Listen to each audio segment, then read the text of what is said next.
All right, let's go on a ride because this case has a few ups and downs. We're with revaluation roller coaster GmbH. In the year 2000, they purchased a machine for $100,000. It has no residual value and a useful life of 10 years straight line depreciation. So in 20x1, they record the first year of depreciation. That's $10,000. The carrying amount of the asset at the end of 20x1 is $90,000. Then in 20x2, they decide to apply the revaluation model under IAS 16. The fair value of the machine is now $120,000. That's a revaluation increase of $30,000. Fast forward to 20x4. The market changes and the machine's fair value drops again down to $95,000. So now we have a decrease in value compared to the previously revalued amount. Finally, in 20x5, the company sells the machine for $97,000.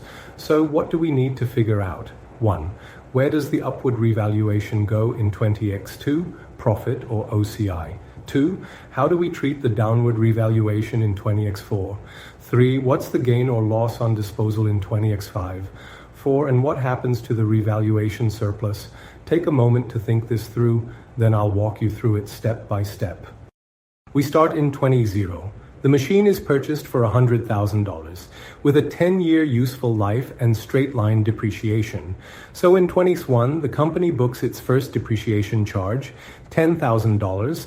That leaves a carrying amount of $90,000 at the end of the year. Now comes 20x2, the big upward revaluation.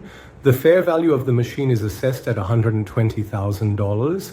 That's an increase of $30,000 compared to the carrying amount.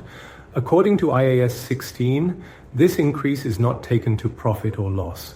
Instead, it goes into other comprehensive income, or OCI, and from there it's recorded in equity under a line item called revaluation surplus. So $30,000 goes into OCI and increases equity. The asset is now carried at $120,000. Moving on to 20x3, depreciation continues, but now it's based on the revalued amount. We have $120,000 over the remaining 9 years, which gives us about $13,933 per year. Let's round that to make it simple. Now fast forward to 20x4. The market shifts and the machine's fair value drops to $95,000. That's a decrease of $95,000 down from $106,367, which would have been the carrying amount after 2 years of revalued depreciation. So how do we treat this loss? According to IAS 16, if there's a revaluation surplus built up in equity, like we have here, we offset the decrease against that surplus first. So we reduce OCI. We don't touch profit or loss unless the loss is greater than the remaining surplus. In our case, the drop fits entirely within the surplus, so it's booked through OCI. No impact on the income statement yet. Finally, in 20x5, the asset is sold for $97,000. At this point, the carrying amount is lower than the sales price, so we record a gain on disposal. But here's the trick. We also need to deal with the revaluation surplus that's still sitting in equity. IAS 16 gives the company a choice. Either leave the surplus in equity until the asset is gone, or gradually transfer it into retained earnings as the asset is used.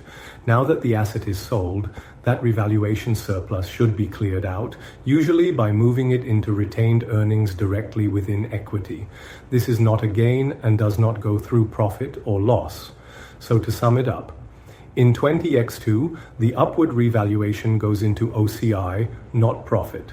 In 20x4, the drop is taken against the OCI surplus, no profit impact.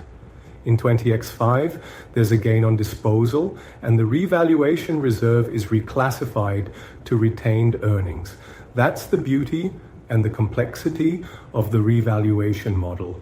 You're not just changing the asset's value, you're also managing equity, OCI, depreciation, and profit. But now you've seen how it all fits together.